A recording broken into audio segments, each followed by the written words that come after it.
An earthquake shakes an entire city. Two buildings, side by side. One is severely damaged. The other keeps working.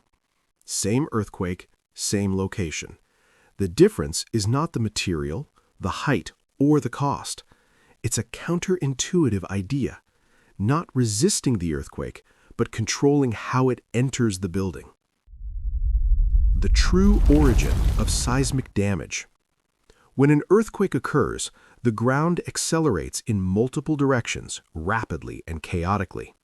At first glance, it seems logical to think that buildings fail because the ground moves too much. However, from a structural point of view, ground displacement itself is not the real problem. Damage appears because buildings have mass, and every mass resists changes in its state of motion. When the ground accelerates, the structure tends to remain where it was. That resistance generates internal forces, inertial forces, that are transmitted to columns, beams, walls, and connections. The more rigidly a building is connected to the ground, the more faithfully it follows those accelerations. And the more faithfully it follows them, the greater the forces that develop within it. The seismic problem, therefore, is not the ground motion itself, but the way that motion is transformed into forces inside the structure. Period, not force, the key to seismic response. Every system with mass and stiffness, for example, a building, has a characteristic way of moving when it is disturbed. This behavior is governed by its vibration period, which depends fundamentally on its relationship between its mass and its lateral stiffness. During an earthquake, the ground does not vibrate uniformly. Seismic energy is distributed over different periods, and design response spectra clearly show that certain ranges concentrate much higher accelerations than others. If a building's period falls within those ranges, its structural response is amplified. If it falls outside them, the demand is reduced. This is why two nearby buildings subjected to the same earthquake can experience radically different levels of damage. From this perspective, seismic engineering is not so much about resisting forces, but about managing periods and accelerations. The conventional approach and its hidden cost. Traditional buildings, rigidly supported on the ground, face the seismic problem by accepting an uncomfortable reality. To reduce forces, they must deform inelastically. In other words, they must be damaged. Seismic codes allow and regulate this behavior. The primary objective is to prevent collapse and protect life, and this objective is achieved with remarkable success. But the cost is high. After a design-level earthquake, many conventional buildings are left structurally compromised with damage that can be difficult or uneconomical to repair. Even if they remain standing, they may no longer be functional. For certain types of buildings, hospitals, emergency centers, strategic facilities, this outcome is not acceptable.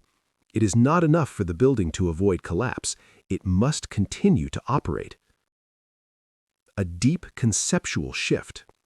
Seismic isolation arises from a simple but powerful question. What if, instead of making buildings stronger and stronger, we change the way they receive ground motion? The central idea is to introduce an interface between the foundation and the superstructure, the part of the building above the support system that contains the floors, columns, and beams, that radically modifies the dynamic response of the entire system. Instead of directly transmitting ground accelerations, this interface allows controlled displacements and reduces the overall lateral stiffness. The goal is not to eliminate motion or to disconnect the building from the ground, but to filter seismic motion before it reaches the main structure. What a seismic isolation system actually does. A seismically isolated building is not rigidly attached to the ground. Between them, a specially designed system is installed to perform a critical function. During an earthquake, a significant portion of the total displacement occurs within this system. The superstructure moves, but it does so more slowly, with accelerations significantly lower than those of the ground. The result is a substantial reduction in the internal forces acting on both the structural and non-structural components of the building. The dominant effect, lengthening the period. From a dynamic standpoint, the most important effect of seismic isolation is the lengthening of the building's effective period. By reducing lateral stiffness, the entire system vibrates at much longer periods than an equivalent conventional structure. This shift in period moves the building away from the regions of the spectrum where seismic accelerations are most intense, not because the earthquake disappears, but because the structure no longer responds in tune with the dominant ground motion. This principle is explicitly incorporated in the design procedures for seismically isolated structures.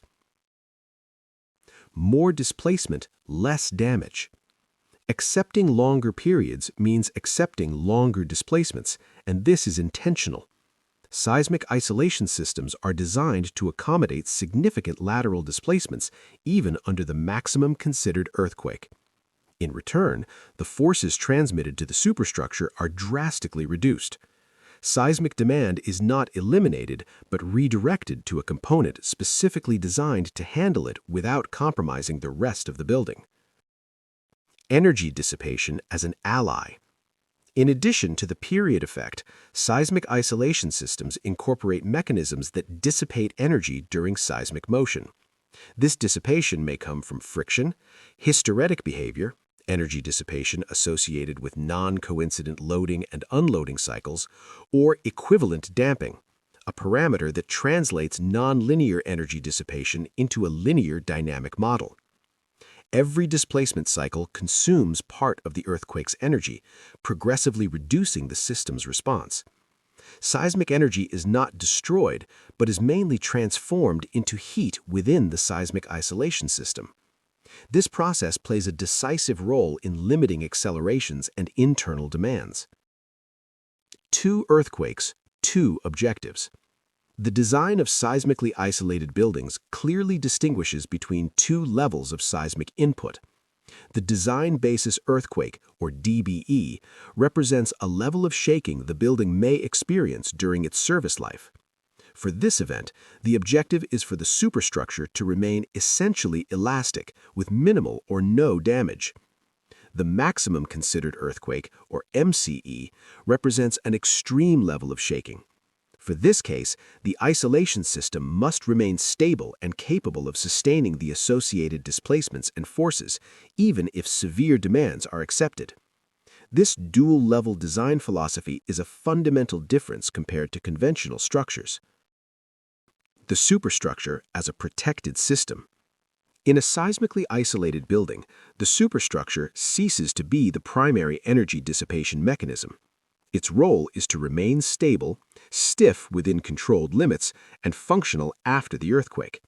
Story drifts, relative lateral displacements between floors, are small, permanent deformations are minimized, and structural elements retain their original strength and stiffness.